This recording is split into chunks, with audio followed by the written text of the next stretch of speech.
आइए हम जो है एक्चुअल में जो है प्रोग्रामिंग लैंग्वेज स्टार्ट करने वाले हैं, जो कि है असेंबली लैंग्वेज।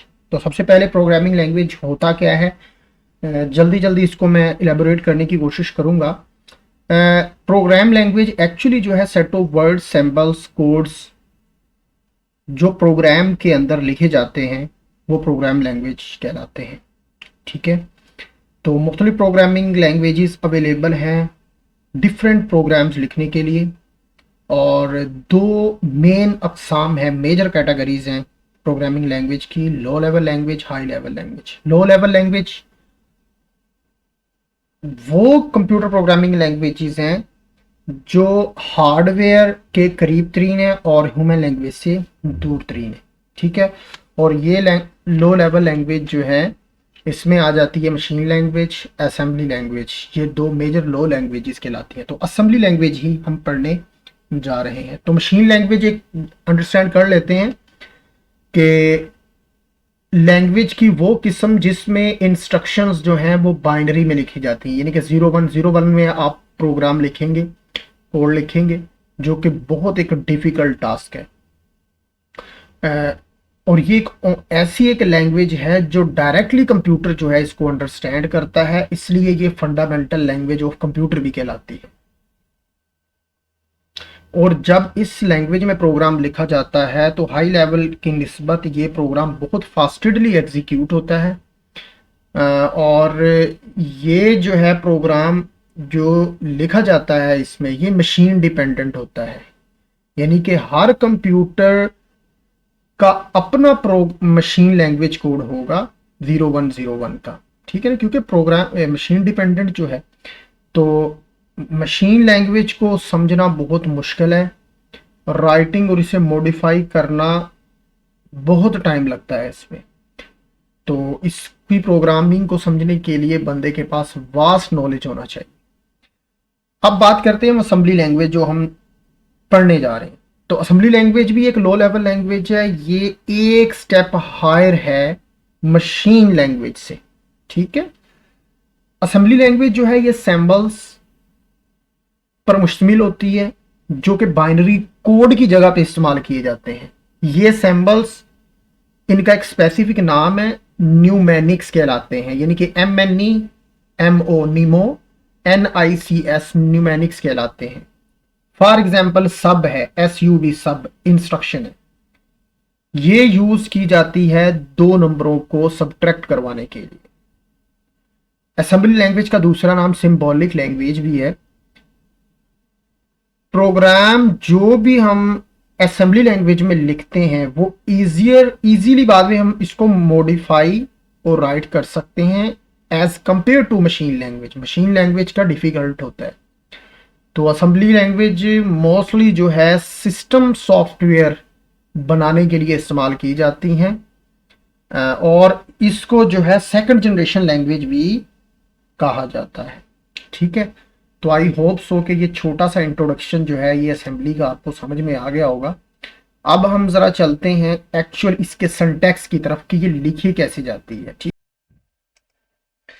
जिस तरह से हम बाकी हाई लेवल प्रोग्रामिंग लैंग्वेजेस को सीखने से पहले सबसे पहले उसका सिंटैक्स सीखते आए हैं, इसी तरह जो है low level language assembly language का भी सबसे पहले हम सिंटैक्स देखेंगे कि इसका सिंटैक्स कैसा है, उस सिंटैक्स के अंदर कौन कौन सी चीज़ें हैं, वो क्या कहलाती हैं, उनके क्या नाम है।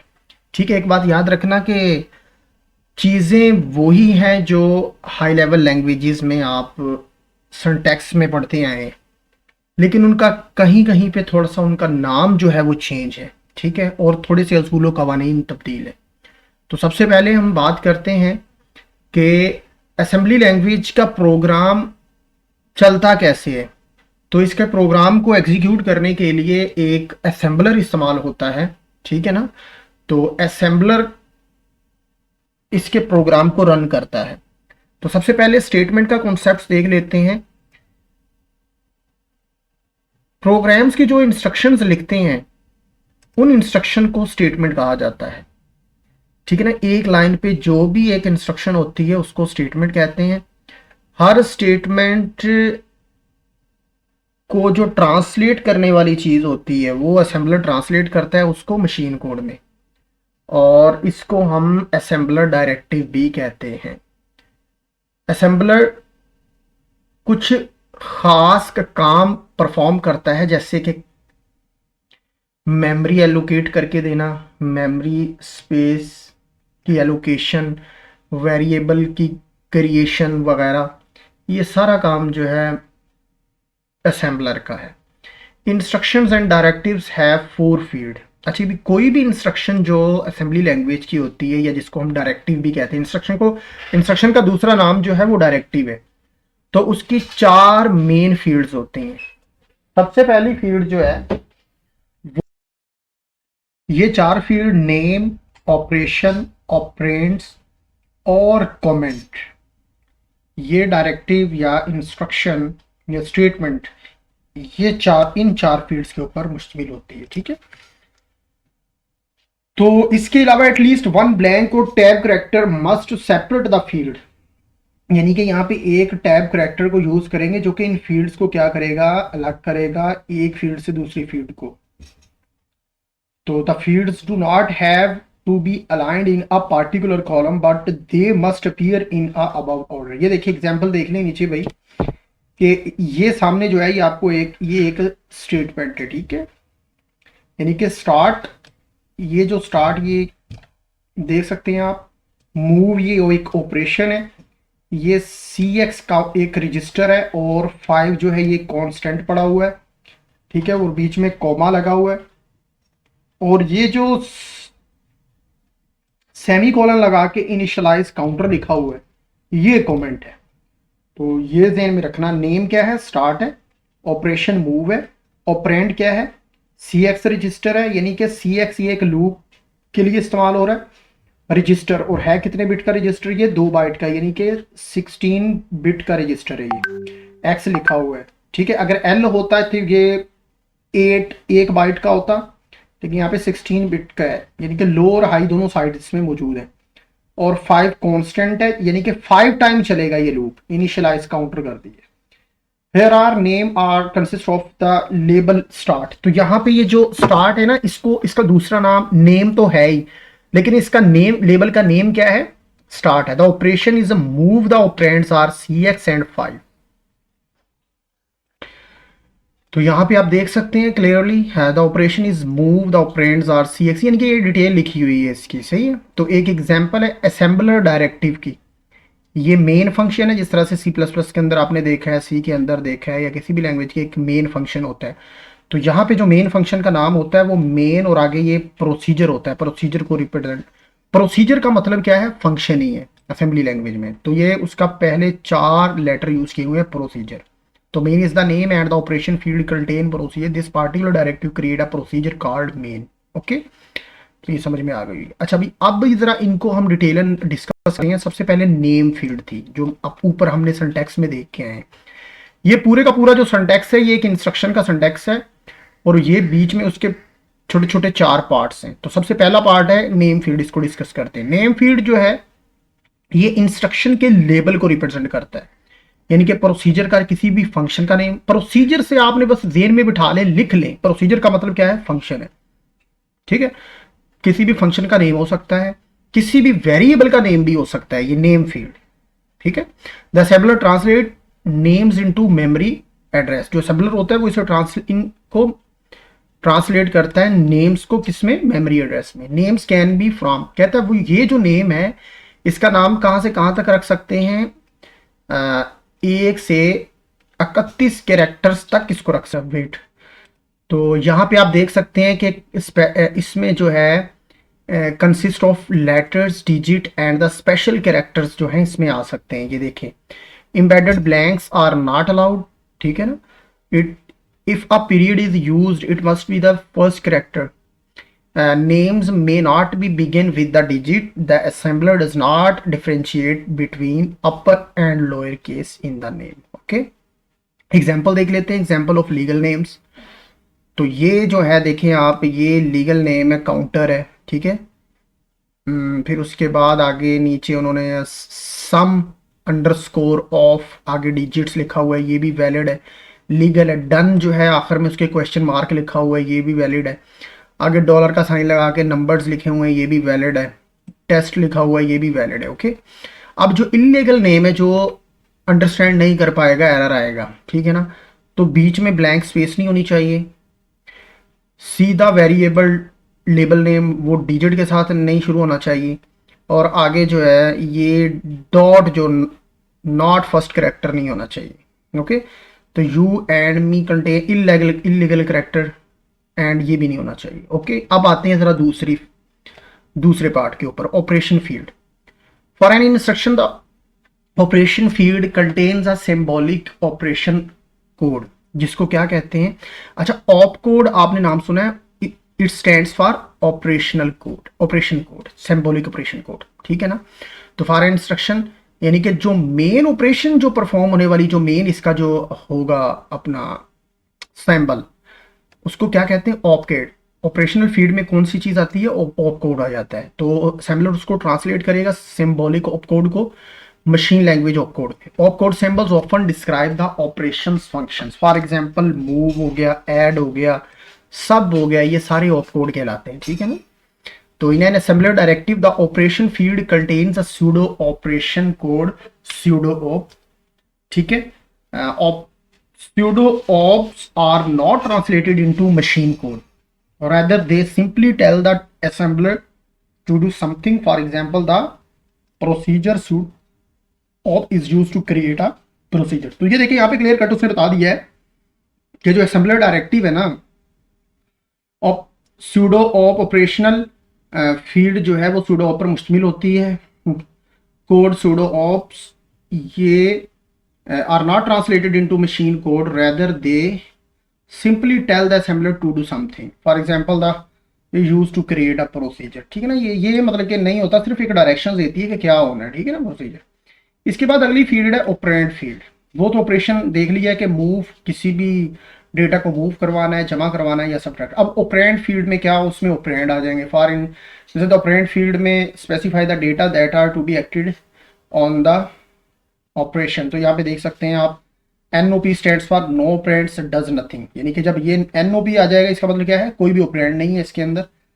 अब इनक्रीप INC ये क्या है? ये ऊपर पढ़ के आए हैं, ये ऑपरेशनल ऑप कोड है ये। और AX ये एक रजिस्टर है, यानी कि one operand adds one to the contents of AX। AX एक रजिस्टर है, इंक्रीमेंट का मतलब क्या है कि एक इसके अंदर ऑटोमेटिकली ऐड हो जाएगा। फिर उसके बाद ऐड है, वर्ड वन है, यानी कि टू ऑपरेंड्स अंदर इसके शामिल है, एक वर्ड वन वाला और यहाँ पे कोमा लगा के सेपरेट किया हुआ है, टू कांस्टेंट है। Adds to the contents of memory word one, ठीक है। तो two operand instruction, the first operand is the क्या कहलाता है? जिसमें से वर्ड वाला है वो क्या कहलाता है? Destination operand. It is register और memory location where the result is stored. अब इसमें एक बात याद रखना कि जो भी ऑप कोड के साथ कोई भी ऑपरेंड होगा उसको डेस्टिनेशन ऑपरेंड कहेंगे, क्योंकि उसके अंदर चीज स्टोर हो रही होगी, ठीक है। यानी कि पहला जो ऑपरेंड होगा उसके अंदर वो डेस्टिनेशन कहलाएगा, डेस्टिनेशन ऑपरेंड कहलाएगा। तो सेकंड ऑपरेंड जो होगा वो सोर्स ऑपरेंड कहलाएगा। The source is usually not modified by the instruction. तो ये जो डायरेक्टली ऊपर आपको नजर आ रहा है ये एक उसकी मिसाल है। अच्छा, लास्ट वाला जो पार्ट है ये है कमेंट। कमेंट आप वैसे भी पढ़ते आए हैं, तो इसमें भी जो कमेंट का तरीका है, यानी कि असेंबलर उसको क्या कर देगा, रन टाइम पे उसको इग्नोर कर देगा। ये सिर्फ रीडेबिलिटी को इम्प्रूव करने के लिए, यानी कि कोई भी प्रोग्रामर उसको पता चल जाए कि कोड में हो क्या रहा है, तो ये कमेंट से वो अंदाजा लगा लेता है। तो यहाँ पे सामने देखेंगे, ये आपको, ये मैं हाईलाइट किया है, ये क्या है? कमेंट, ठीक है। अच्छा जी, अब बातें हैं प्रोग्राम डेटा इस टॉपिक के ऊपर। इस टॉपिक में क्या है? The processor operates only on binary data. Processor सिर्फ बाइनरी को अंडरस्टैंड करता है, हमेशा के लिए याद रखना। दस the assembler must translate all representation into data represent into binary number. तो असेंबलर का काम भी यही है, सारे डेटा को किस में कन्वर्ट करना? बाइनरी नंबर में कन्वर्ट करना। However, it an assembly language program we may express data as binary, decimal or hex number and even characters. तो सबसे पहले नंबर्स देख लें। A binary number is written as the bit string followed by the letter B or B, for example तो यहाँ पे decimal string decimal digit ending with N operational D और D. A hex number must begin with the decimal digit and end with the letter H and H। For example ये देखिए सारा उन्होंने detail के साथ बताया हुआ है। एनी ऑफ प्रोसीडिंग, यानी कि जो भी आपने इसके अंदर नंबर लिखना है ना, तो आपने साथ लाजमी उसके ये टाइप लाजमी आपने मेंशन करनी है कि अगर बाइनरी है तो बी लिखेंगे आखिर में नंबर के, डेसिमल है तो डी लिखेंगे, ठीक है ना। अगर आप ये नहीं लिखते तो यहाँ पे उन्होंने बताया हुआ है इनकी करेक्ट डिक्लेरेशन, लीगल कौन सी और इलीगल कौन सी है, ठीक है। तो आप देख सकते हैं। इसी तरह यहाँ पे कैरेक्टर है, कैरेक्टर स्ट्रिंग जो है इसको मतलब कि कैसे करते हैं, इसके आ जाए सीधा ये टेबल पे आ जाए। सूडो डीबी यहाँ पे डिफाइन करता है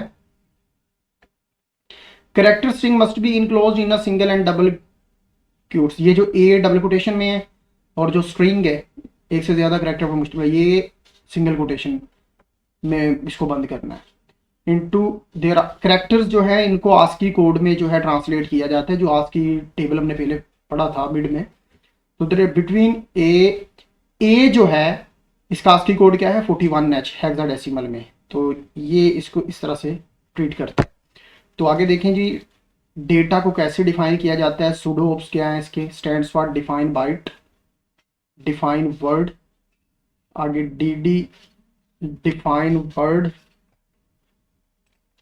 DW define word, DD define double word, 2 consecutive words, और एक वर्ड कितने का यहाँ पे 2 बाइट का, और define quad word 4 consecutive words, और DT का मतलब क्या है define 10 bytes 10 consecutive bytes. Okay लो जी, ये तो कुछ बेसिक थी नंबर प्रोग्राम का जो डेटा होता है, नंबर हो गया, कैरेक्टर्स हो गए, ठीक हो गया। अब आते हैं ज़रा तीसरी चीज़, वेरिएबल्स क्या होता है। वेरिएबल वैसे भी आपने हाई लेवल प्रोग्रामिंग लैंग्वेज में भी पढ़ा होगा कि ये एक मेमोरी लोकेशन होती है जिसके अंदर डेटा को स्टोर किया जाता है। तो बिल्कुल यहाँ भी यही कॉन्सेप्ट है, they do in high level language. Each variable has a data type, her variable की कोई ना कोई क्या होती है डेटा टाइप होती है। Is assign to memory address the data defining pseudo ops. ये मतलब कि अब हम देख लेते हैं कि हमारे पास कौन कौन से हैं। यहाँ पे बाइट वेरिएबल को सबसे पहले समझ लेते हैं। The assembler directive that defines a byte variable takes the following. Byte variables को कैसे डिक्लेयर करेंगे, सबसे पहले नेम डीबी लिखेंगे, ठीक है। डीबी ऊपर हम पढ़ के आए हैं कि DB stands for define byte. तो ये डिफाइन इसका मतलब क्या है कि ये बाइट को यहाँ पे डिक्लेयर किया जाएगा, initial value. Where the pseudo of db stands for defined byte, for example alpha db। this directive causes the assembler to associate a memory byte with the name alpha and initialize it to। तो ये देख यहाँ पे alpha defined bite और इसको initialise कर दिया है 4, और कुछ भी इनिशियलाइज नहीं करना तो यहाँ पे क्या है क्वेश्चन मार्क लगा देंगे। The decimal range of initial value that can be specified is. तो ये जो डेटा टाइप जो दी है तो इसमें -128 से लेके 127 तक डेटा जो है इतनी रेंज की वैल्यू हम यहाँ पे यूज़ कर सकते हैं, ठीक हो गया ना। तो ये साइंड इंटरप्रिटेशन है इसकी। तो अगर यहाँ पे अनसाइंड होती तो 0 से लेके 255 तक होगी। अच्छा, ये आपने बाइट वेरिएबल्स देखा। अब आते हैं ज़रा वर्ड वेरिएबल्स को कैसे डिक्लेयर करेंगे। तो सिंपल नेम जो भी आपने रखना है, उसके बाद आगे डिफाइन वर्ड इनिशियल वैल्यू दे देनी है। तो यहाँ पे देखें इसके अंदर क्या रेंज है डेटा को स्टोर करने की, -32,768 से 32,767 तक आप इसके अंदर वैल्यू। अगर अनसाइंड इंटरप्रिटेशन है तो इसमें 0 से लेके 65,535 तक हम कर सकते हैं। तो ऊपर आप देख सकते हैं कि ये इस तरह से हम सूडो ऑप इसका ये बनेगा। अच्छा जी, इसके बाद आ जाता है एरे। एरे को कैसे डिक्लेयर किया जाता है। असेंबली लैंग्वेज में एरे आपको पता है कि कंटीजियस मेमोरी लोकेशंस होती हैं जिसके अंदर क्या है डेटा स्टोर किया जाता है सिक्वेंशली। फॉर एग्जांपल इसके अंदर 3 बाइट एरे कार्ड यानी कि उसका नाम रखा हुआ है b_ array whose initial value are 10H 20H and 30H we can write. तो ऐसे कैसे एरे को डिक्लेयर करेंगे। एरे का नाम है b_ एरे, आगे डिफाइन बाइट है, बाइट में है तो इसके अंदर वैल्यूज कैसे रखेंगे 10H कॉमा 20h, ये इसको हमने इनिशियल वैल्यूज रख दी। The name associated with first 3 byte, यानी कि आगे अगली वैल्यू तक कैसे पहुंचेगा, +1 इंक्रीमेंट के साथ with the second and B +2 with the third. If the assembler assign offset address, अगर असेंबलर जो है ऑफसेट एड्रेस देता है उसमें पहुंचने के लिए, तो मेमोरी जो है वो कैसी नजर आएगी, ये देखिए ज़रा। एड्रेस है, ऑफसेट का क्या है, 1 जो है ये ऑफसेट को ही रिप्रेजेंट कर रहा है, तो 200, 201, 202, तो ये इसके मेमोरी कंटेंट है। ठीक है, तो ये भाई इसका, इसके अंदर जो है ये यहाँ पे वैल्यूज जो हैं हम स्टोर कर रहे हैं, ये वाली। तो नीचे जो है अगर आप डिफाइन वर्ड है, 2 बाइट का डेटा है, तो इसके अंदर वो सारा उन्होंने प्रोसेस बताया हुआ है, ये देख सकते हैं सेम उसी तरह। ये हाई और low byte of a word, high और लो बाइट का कॉन्सेप्ट देख लेते हैं। जिस तरह से मैंने बताया था कि रजिस्टर जो है उसके अंदर 16 बिट है, तो उसमें 8 लो होते हैं और 8 हाई बाइट होते हैं। Word, the low byte of word 1 contains 34, जो इस वाली के अंदर है, सॉरी जो ये वाली है, इसके अंदर जो लो बाइट है वो 34 है, ये लो बाइट को रिप्रेजेंट कर रहे हैं, और 1 2 जो है ये हाई बाइट को रिप्रेजेंट कर रहे हैं। ठीक है, symbolic word 1 and the high byte has symbolic address word +1। Okay हो गया। कैरेक्टर स्ट्रिंग देखते हैं, कैरेक्टर स्ट्रिंग्स क्या है। कैरेक्टर स्ट्रिंग देख लेते हैं। ASCII code can be initialized with the string of characters. For example ये देखिए लेटर्स हैं DB ABC is equal to letters DB। अब ये देखें आस्की की रिप्रेजेंटेशन है, A represent 41H 42 43। Inside the string the assembler differentiate between the upper and lower case, thus the string ABC is translated into 3 bytes which value 61 62 and 63H। okay, so ये आप देख सकते हैं, ये define bite में hello, तो इसके जो नीचे है इक्वलेंट किसके हैं, तो ये यहाँ पे उनकी आस्की वैल्यूज दी हुई हैं। अब आते हैं ज़रा कांस्टेंट पे। कांस्टेंट को कैसे यहाँ पे डिक्लेयर किया जाता है। असेंबली लैंग्वेज में code easier to understand, it is often desirable to use symbolic name for constant quantity. तो इसके लिए EQU इक्वेट्स को रिप्रेजेंट करता है। To assign name to a constant we can use the EQU pseudo op. ठीक है, इसका syntax क्या होगा, नेम आएगा EQU और आगे कांस्टेंट लिख देंगे। कांस्टेंट के लिए EQU का कीवर्ड हम यूज करेंगे। ठीक है, तो यहाँ पे देखेंगे थोड़ा सा मिटा हुआ है, तो यहाँ पे आप देख लें लिखा हुआ है LF I think 20AH ASCII code of line feed. Line feed का यहाँ पे हम यूज कर रहे हैं। LF may now be used to place 0AH anywhere in the program, thus the assembler translate the instructions move DL 0AH and move DL elephant in the same machine instructions, the symbol on the right of EQ। ये देख सकते हैं आप, कोई इतना वो difficult नहीं है। अब फ्यू बेसिक इंस्ट्रक्शंस। अच्छा भाई, कुछ इंपॉर्टेंट इंस्ट्रक्शंस हैं जो हम यहाँ पे देखेंगे, वो कौन कौन सी है। वैसे तो हंड्रेड्स ऑफ इंस्ट्रक्शंस हैं जो कि 8086 CPU के अंदर यूज होती हैं। Also instruction design specially for more advance processor. ठीक है, चलें ये वाला हम जो है इसको पार्ट 2 में रखते हैं।